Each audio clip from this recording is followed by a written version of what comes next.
la première dame s'investit dans ses propres engagements.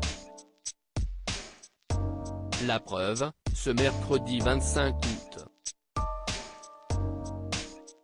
Chic en blanc, tant elle était habituée à être une irréfutable icône de mode, Brigitte Macron s'est rendue à la 14e édition du Festival du film francophone d'Angoulême. Mais ce fut seule que l'enseignante a fait le trajet, puisqu'Emmanuel Macron, lui, a officialisé sa rentrée avec un conseil des ministres ainsi qu'un conseil de défense sanitaire.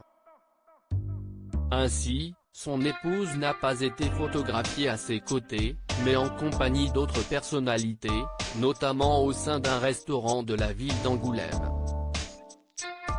Brigitte Macron a donc pu retrouver le mythique agent des stars devenu producteur et acteur de renom Dominique Besnehard, qu'elle a déjà pu croiser lors de divers grands événements. Ils se sont notamment réunis en 2019, lorsque Line Renaud a remis le prix Line Renaud Loulou Gasté pour la recherche médicale.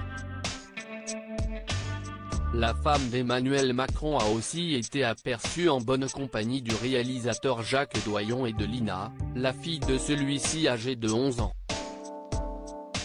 Tristan Bromet, le chef de cabinet de la principale concernée, les a photographiés côte à côte, comme le prouve son compte Instagram, évoquant une cause qui les passionne en légende. Brigitte Macron avec le réalisateur Jacques Doyon pour l'avant-première de son film Spell-2, sur le harcèlement scolaire, peut-on ainsi lire. Emmanuel Macron sur tous les fronts pendant que sa femme soutient subtilement le milieu de la culture, profondément impacté par la crise sanitaire provoquée par le coronavirus. Emmanuel Macron est sur tous les fronts après plusieurs semaines de vacances, notamment passées à Brégançon, comme il en a l'habitude. Un repos bien mérité qui lui permet désormais d'aborder tout obstacle avec détermination. Toute la volonté d'Emmanuel Macron dans les semaines qui vont venir, si est de montrer qu'il est au front, qu'il travaille, si est à dire qu'on va avoir le Beauvau de la sécurité.